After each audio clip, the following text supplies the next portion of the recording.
2 seasons into our Brighton career mode, and Roberto De Zerbi has led the club to its first domestic trophy in over a century, along with a top 4 Premier League finish. The next focus is on the Champions League, and you can expect our squad to see some changes this summer. For board expectations, youth development continues to be a top priority, and for domestic success, we look to repeat and achieve a top 4 finish in the Premier League, reach the quarterfinal of the FA Cup, and also reach the quarterfinal of the Champions League. It'll be a challenge for us to use the entirety of our transfer budget while keeping signings relatively realistic, but we receive an incoming offer for our top goal scorer from last season, Joao Pedro. It was really a question whether we would see him or Evan Ferguson leave the club this summer. I think Atleti is a decent landing spot, and I'm not unhappy about the 25 million we received for his transfer. Dennis Undav also leaves the club as he returns to the Bundesliga, joining Wolfsburg on a 10 million fee. We already have a few players at Brighton that can take over at the center attacking mid spot, but I do want to sign another striker this summer to give us another option in our attack, and I think I found a player that fits Brighton's transfer profile perfectly with Gift Orban. The striker took the Belgian Pro League by storm last season with Ghent, scoring 20 goals across 22 appearances, pretty much achieving a 1-to-1 goal-to-game ratio across all competitions, which is saying something because Ghent also took part in the Conference League last season. Last summer saw some transfer links with Spurs, but that move was never completed, and honestly I'm shocked that he's still in the Belgian Pro League a couple of seasons into career mode. What we're gaining is a confident striker that is in fantastic form right now, a 30 million deal to complete the move, slightly more than Gift's 25 million valuation, but we've got a lot of upside with this transfer. Judging by the player ratings in our squad, it was clear that we needed to make some high profile signings, and Gabriel Vega is one of those players having one of the highest potential statuses in career mode. He was one of the top prospects in the move this summer. I was pretty surprised to see him go to the Saudi Pro League, considering he scored 11 goals and 4 assists for a Celta Vigo side that struggled in La Liga. There were plenty of links between him and Premier League clubs like Chelsea, and within the next few years,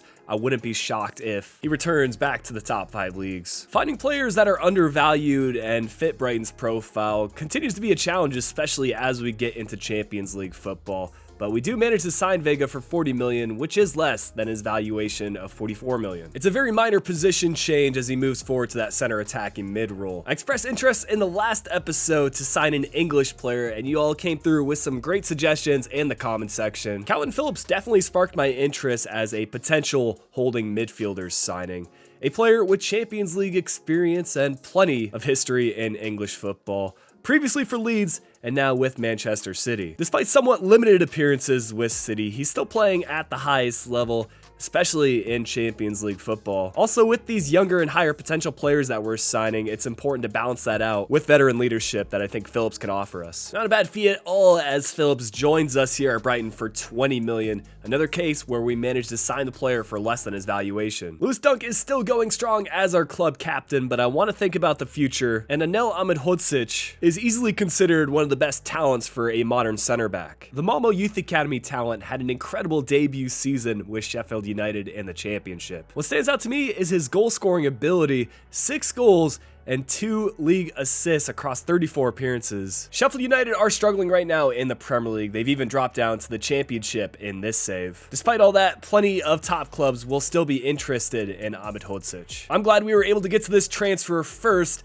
as he joins Brighton for 15 million, slightly above his 14.5 million evaluation. Because we're a few seasons into the save, I was hoping Union Saint-Gilloise would have some higher potential players. If you weren't aware, this is a club that Brighton chairman Tony Bloom is also a shareholder in. Their best talent seems to be an in-game generated player, so instead of signing him, we'll be looking to add a different Japanese talent. I was definitely considering Kaito Nakamura, who's in great form right now for Stade de Reims, but I couldn't pass up on the opportunity to further develop Koki Saito's career and move him on from Sparta Rotterdam. Just like Kairo Mitoma, Saito is a product of the J-League. He's got close control dribbling ability, and he helped Sparta Rotterdam achieve a 6th place finish last season, which, in my opinion, is above expectations. Looking through his highlights, he always seems to know where players are around him on the pitch, and that sort of creativity is always welcome in this Brighton squad. I have a feeling we may have uncovered a top talent as Saito joins us for 10 million. Again, slightly above the player's evaluation of 8 million. Still plenty of funds left over in our transfer budget, so we'll be adding a third and final Youth Academy scout, another 5-star one, this time from Norway. We'll be continuing the trend of signing record Brighton players in the form of an English, technically gifted striker, who I'm hoping will share some similarities with Glenn Murray. He scored over 100 goals for Brighton, and I'll leave a link in the description to a compilation of some of his best. Our next scout network will be in Spain as we search for a goalkeeper. Robert Sanchez just left to Chelsea, but he continues to be one of Brighton's best Youth Academy players. Our final scouting network will be in Germany as we search for a physically strong center midfielder. You might recall Pascal Gross just retired in this save, and I'm hoping we can find a good replacement for him. It'll be a new competition to start the season in the FA Community Shield. A lot of focus going on some of these incoming arrivals at Brighton. With that said, our starting 11 still seems fairly intact. Although he is dropping in his rating, Dunk remains the captain at the club. We won't look to move him on as he continues to rack up his appearances and become a club legend at Brighton. Solly March has also been here for a long time, so I will be rejecting this offer from Aston Villa. We're ready to get things going in this FA Community Shield fixture, an interesting starting 11 for Manchester City. Maybe because it's a cup fixture, they're featuring more of their youth academy and younger talents. It's a great storyline here with Calvin Phillips making his first impression with Brighton, matching up against his former club Manchester City. We will get the first highlight of the match. Ferguson finding Vega, the new signing, at the center attacking mid spots, over to Adingra, who scored the winning goal for us in the FA Cup, or I should say winning penalty, but he continues to be a key player in our attack as Tariq Lamptey pushing forward, denied by Ederson to keep the match scoreless. But we're into the second half, and of course, Manchester City and Erling Haaland will be tough to stop for a full 90 minutes. Took 55 minutes for him to get his goal, but we're going to make a change and feature our new striker signing, Gift Orban. Maybe he can make the difference for us in this FA Community Shield. It's Doig that pushes the ball forward, gets around the Manchester City defender, and gets by another one, setting up Orban, who finesses that effort into the top right-hand corner. What a debut here at Brighton, and I think a sign of things to come. We brought him in for his confidence, and I think that is clearly on display here. Absolutely thrilled with the transfer and the mark he's going to make at the club. Defensively, we seem to have lapses in concentration, as Haaland will get another goal in the 69th minute. Just when things were starting to look bleak for us, we're going to get another chance. In the last 10 minutes of this one, the ball bouncing around, all we need to do is get the ball to Orban inside the box, and more times than not, it's going to lead to a goal. A brace from both Haaland and Orban on the day will lead this match to penalty kicks to decide the winner of the FA Community Shield. So far, things have gone well for us on penalties, winning the FA Cup last season against Arsenal, but it's going to be a different story here as we miss our opening penalty. And City continue to convert their chances. They can actually seal things here, and Nicholas Roskin's effort is denied by Ederson. Just have to give credit where it's due. He has stepped up on the big stage time after time for City, and that experience was showed here. This was probably the result that most people were expecting heading into this fixture. However, we made it a match, and I think that's going to continue being our goal at Brighton. We've got to shift focus quickly to our first Premier League fixture against Liverpool, and we managed a clean sheet and a goal for Vega, keeping up our winning form against Brentford, drawing against Arsenal, and now, as we head into September, we've got our first Champions League fixture. Our group this season will consist of Leverkusen, who are in top form right now in the Bundesliga, Italian side Atalanta, and Royal Antwerp from Belgium. Florian Wirtz is Leverkusen's top prospect. He has broken into the 90s for his rating. It's a shame that Atalanta has lost Scalvini to Juventus, one of their biggest rivals in Serie A. Arthur Vermeuren, another top prospect player for Antwerp, has transferred away to the Bundesliga and joined Bayern. But already a change to our starting 11. I've seen enough from Orban to give him the starting striker's spot.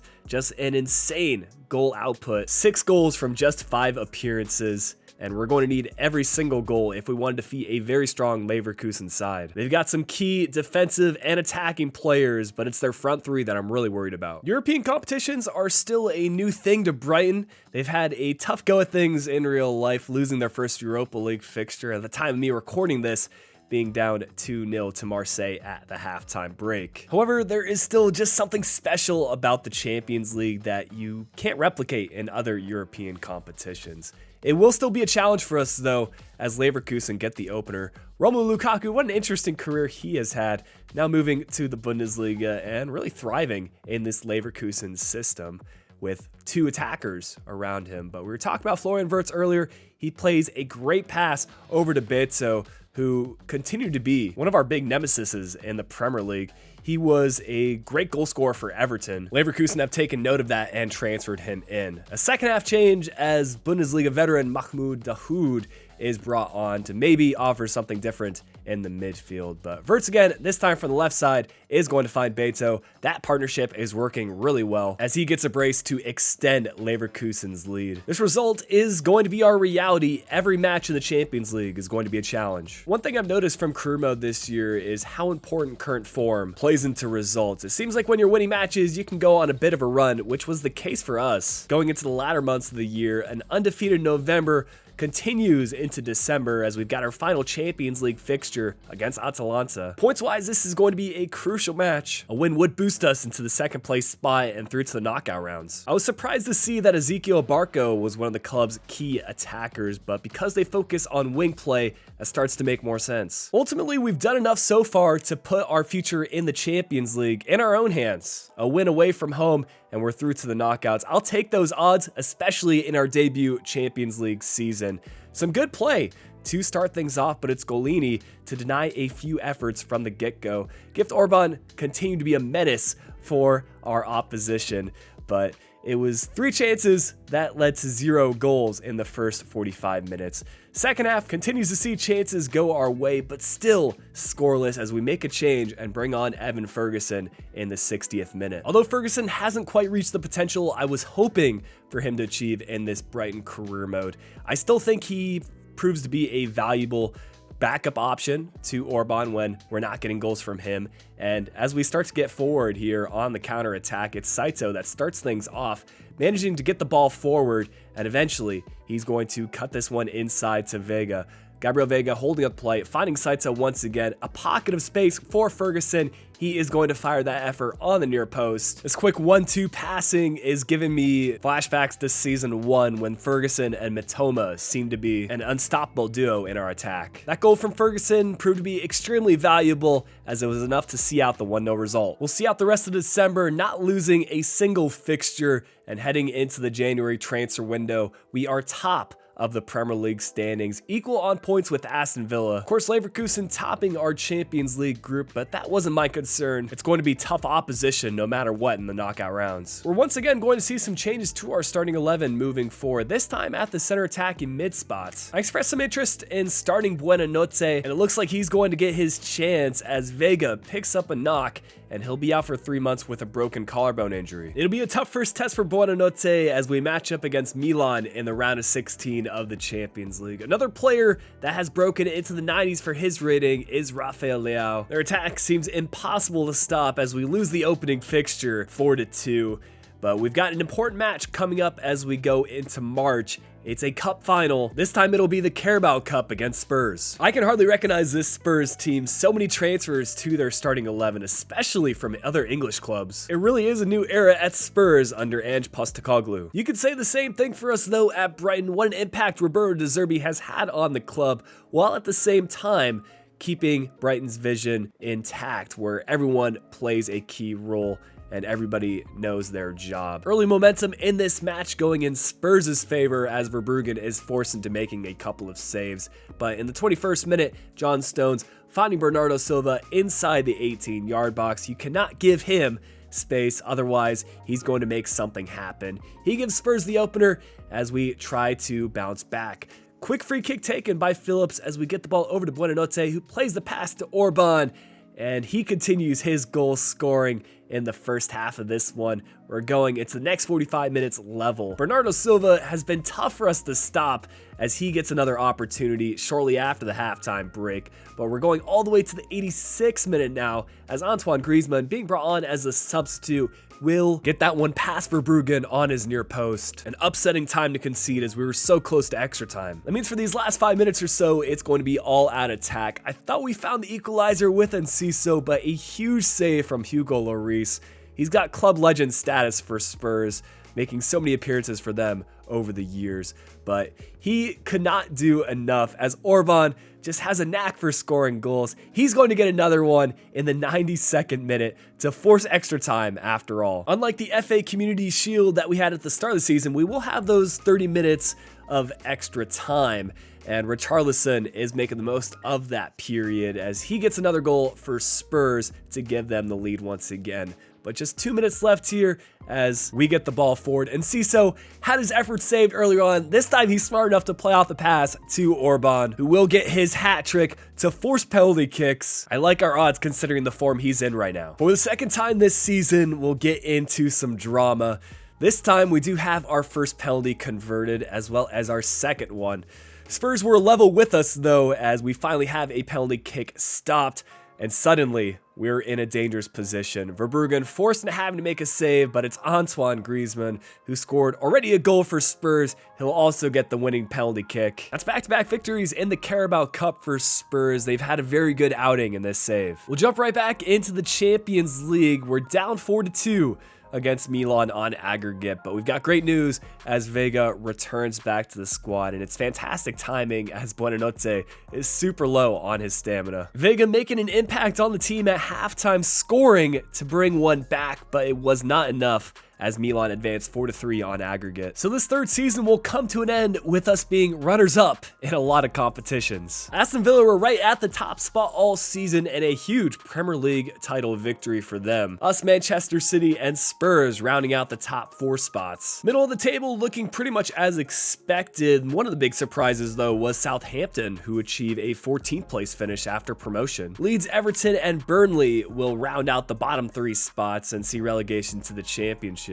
As for that league, Luton Town and Leicester City earning promotion back to the Premier League. Stoke City win the Championship playoffs to join them. Of course, we start the season losing on penalty kicks to Manchester City in the FA Community Shield. Liverpool defeat West Ham in the FA Cup, and Spurs win the Carabao Cup against us on penalties. Roma defeat Bayern in the UEFA Super Cup on penalties, and Juventus also on penalties defeat Milan in the Champions League final. The penalties trend continues with Fiorentina getting the win against Newcastle in the Europa League, and Inter defeat Club Brugge in the Conference League. I would say for the first time in this career mode, we have a clear leader on goals, and that was Gift Orban. 33 from 51. He was the second best goal scorer in the Premier League behind a 32 goal Marcus Rashford. Great story here was Solly March. Despite being 31 years old, he's still growing his rating. Also led the club on assists.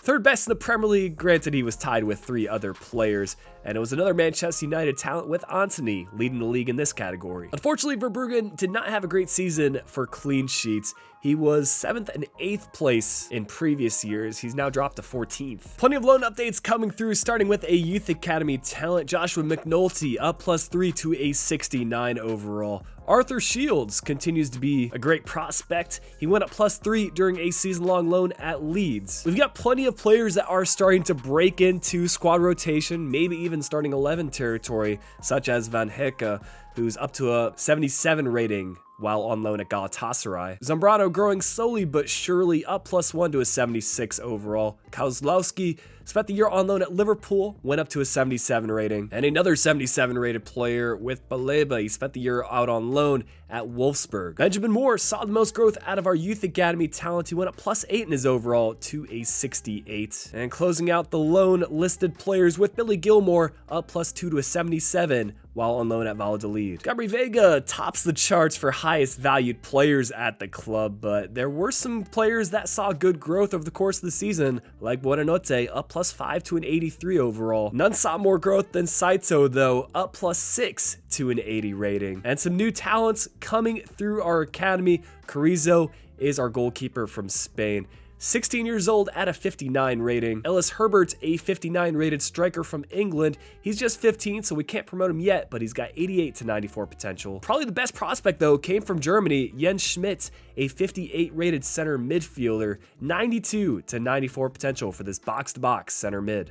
We came so close in numerous competitions with this Brighton team. I'm hoping that the squad can go one step further, particularly in the Premier League and Champions League. But a new era as we pass on the captain's armband. Dunk is still at the club, but his contract is running out. I don't think he's viable any longer as a starting center back. But we finally have a focus to sign some crucial players to the first team. For domestic success, we need to aim to win the league title, reach the semifinal of the FA Cup, and reach the semifinal of the Champions League. Our transfer budget clear of 200 million, and we once again will start to receive offers for key players, at least players that were key at one point in this save. As I play more of FC24, I'm hoping to figure out how to keep player potential high. Unfortunately, Ferguson dropped off too quickly. I don't think it was due to lack of game time, but he'll join last season's Premier League winners Aston Villa on a 20 million transfer fee. Kopete never quite reached the expectations I was hoping for, so I was very happy to see an offer come in from Manchester United as he joins them for 25 million. And Ciso, a key player off the bench,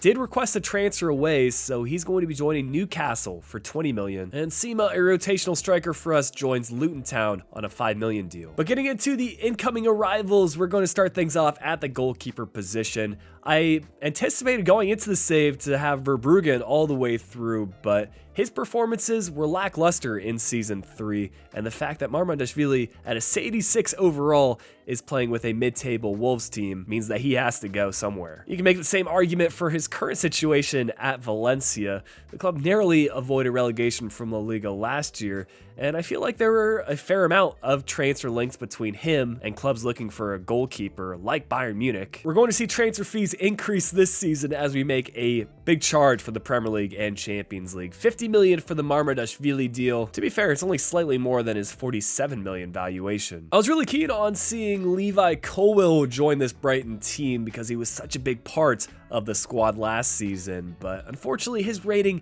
just isn't high enough right now. He's also transferred away to Bayern, which I found interesting. We'll instead sign a different English center back whose contract is expiring at the end of the year. It's Fikayo Tomori. The Milan player actually saw his first senior experience come at Brighton, where he was loaned out from Chelsea, and he helped them finish second in the championship and earn promotion to the Premier League during Brighton's 2016-2017 campaign. Although he's got a great rating and potential in career mode, he is known to occasionally make mistakes that cost Milan points, especially at the highest level. I'm hoping that now that he's got a few years under his belt, he'll be less error prone and he can be a leader for this Brighton team. Absolutely shocking that we managed to bring in Tomori on just a 50 million deal. It was a good 23.5 million less than his valuation right now. We're going to once again look at the championship teams, and we've got a unique opportunity to sign Wilfried Gnonto from Leeds United. I was surprised when he signed a 5-year contract with Leeds, and it's interesting now that they've been relegated, he's staying with them in the championship while still making appearances for Italy and their national team.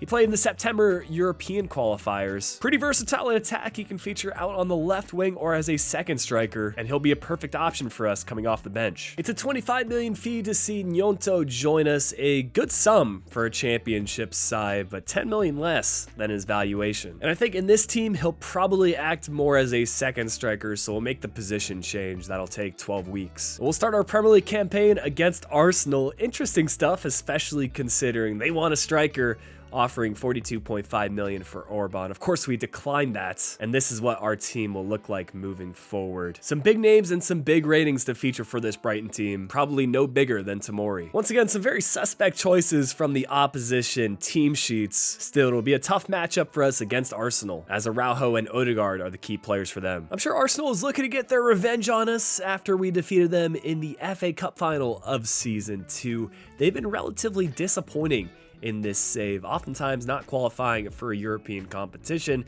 and one player who seems to have their number is Adingra, scoring goals and scoring penalty kicks on consistent occasions. 15 minutes in and we have the lead, and we were not going to be stopping there. Adingra finding Gabri Veiga inside the box. 25 minutes and we've got a 2-goal lead.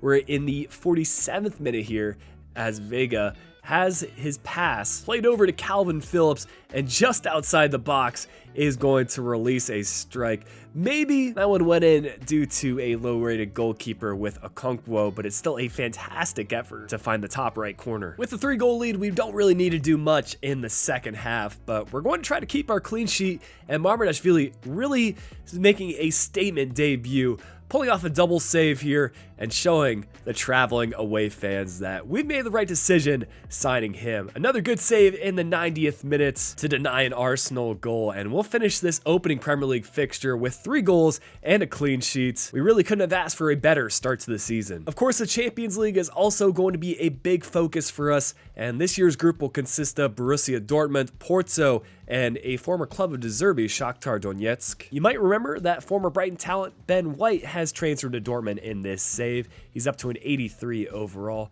Nico Gonzalez, the former Barcelona talent at Porto, and an 82 rating. And Shakhtar Donetsk's top player, Lassina Traore, is still at the club. He's at an 82 overall. Bad news though, is shortly after Marmardashvili's dream debut, he suffered a broken ankle, so he's going to be out for 3 months. It looks like Verbruggen will continue to feature for this Brighton team after all, and it's going to be a tough first opposition for him.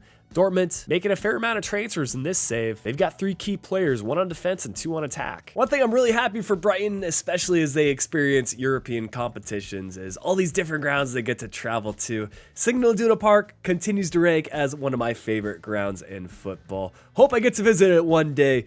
But as far as the highlights in this match, though, we do start on the right note. Gabri Veiga has his effort go off the post, and I thought it was going to be the opener for Adingra, but he's going to be just slightly offside. You can see how close this actually was. I think it's just his left hand that is past the defensive line. Unfortunate for us not to get the first goal, but it's going to be a good save from Verbruggen to deny the Dortmund's effort, and we're trying to open up the scoring here with Veiga. Finding Orban, playing off the pass once again to Veiga, who just has great off-the-ball movements, but Kobel denying that effort to keep the match scoreless. Buonanotte has been one of my favorite players in this Brighton career mode. I'm kind of sad that he hasn't made it into the starting 11. There are just some better options ahead of him, but he's just so versatile. He can feature on the right side, centrally, pretty much anywhere in our attack. Speaking of our attack, it's Orban who scores the first goal. Took 66 minutes for either team to score despite multiple chances, but that is how the match will end. 1-0 in our favor and 3 points added to our Champions League group. Hopefully we can continue that momentum as we head into the January transfer window. We find ourselves in a competitive position in the Premier League. 4th place, Aston Villa once again seem to be the front runners for the Premier League title. We top our Champions League group though. 4 wins, a draw, and a loss. All in all, a very good outing in Europe. Marmardashvili back in as our starting goalkeeper. Granted, he's dropped 1 in his overall rating. But our first knockout stage fixture of the Champions League is against Stade Rennais.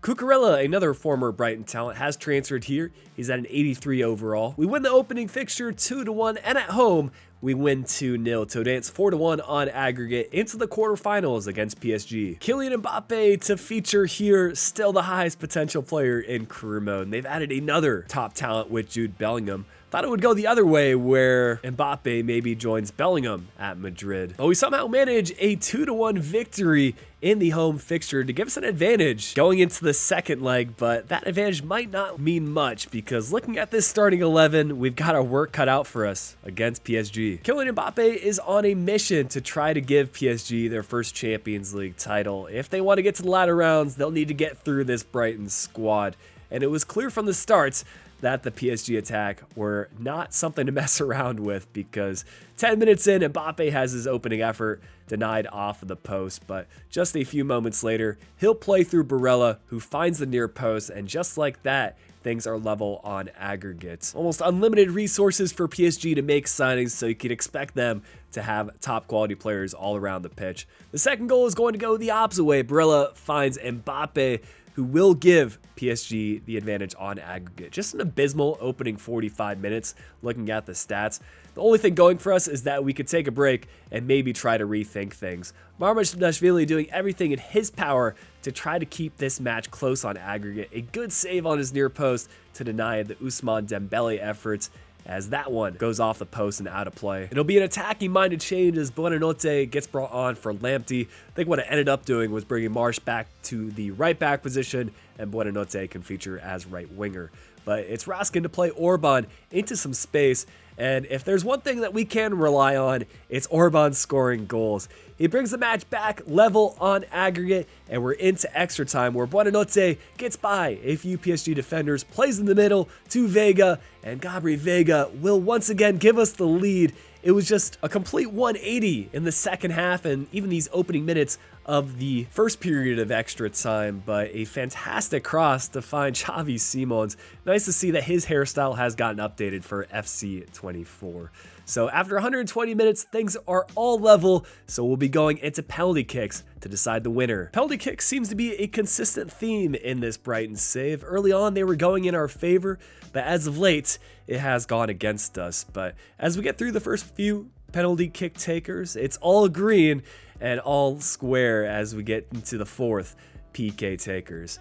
Now we're starting to get into some of the defenders and midfielders, not your first choice penalty kick takers, but still ones that are converting chances.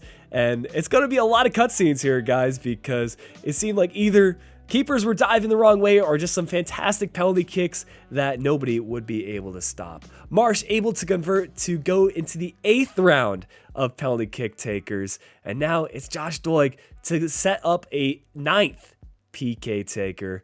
It's Igor. Can he keep things going and maybe have the goalkeeper step up? No. Donnarumma staying rooted to the spots, and that was the correct decision. Despite all the saves Mamardashvili made during regulation and extra time, he couldn't pull off a single penalty kick save. With the Champions League done and dusted for us, we'll close out the Premier League season with a very important fixture against Liverpool. All of a sudden, we may have a chance at a Premier League title. Granted, both Newcastle and Liverpool have a match in hand on us, but a win at Anfield would do wonders towards our Premier League title hopes. It's not going to be easy though. We can expect high pressure from this Liverpool side. I think this Brighton team has shown a lot of resilience to not give up hopes on this season despite a heartbreaking defeat against PSG in the Champions League. It starts here. If we can defeat Liverpool, then we can suddenly have an opportunity to lift a Premier League trophy and add to the competitions that we've won in this save. But early on, we were not winning the battles, and Mo Salah, despite what I assume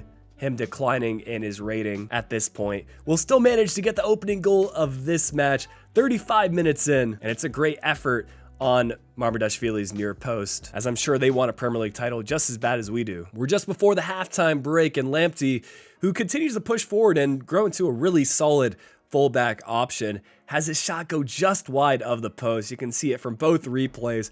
Probably another foot in the right direction, and it would have gone off the post and in. The second half didn't see too many chances for us, but Doig will get involved here in the 91st minute, playing a ball in the middle to Gabri Vega, who finds Raskin. He will go with a finesse shot effort, but Alisson equal to it. Liverpool will collect the ball, and as the ref calls for full time, we're going to fall in defeat and pretty much end all chances of us lifting a Premier League trophy at the end of the season. Reviewing all competitions, we fell just short of what we wanted to achieve. It was Newcastle that saw a resurgence this season, winning the league by a single point. Liverpool taking that second place spot, us and Villa will round out the top 4. It's Manchester United that were the big disappointment this season, finishing all the way down in 9th. The Mamardashvili departure had a big impact on Wolves as they see relegation along with Luton Town and Stoke City. But you've got to wonder, if De Zerbi was in a similar position, what route would he take? With a 48 manager rating, would he risk staying at Brighton and potentially get fired if he can't perform? Personally, I think he would take a job at a top club. Pep Guardiola is set to leave Manchester City in 2025, and with Manchester United missing out on European qualification, they may be looking for a new coach as well. Just looking at some of the top leagues around the world, I think the PSG job would likely be available,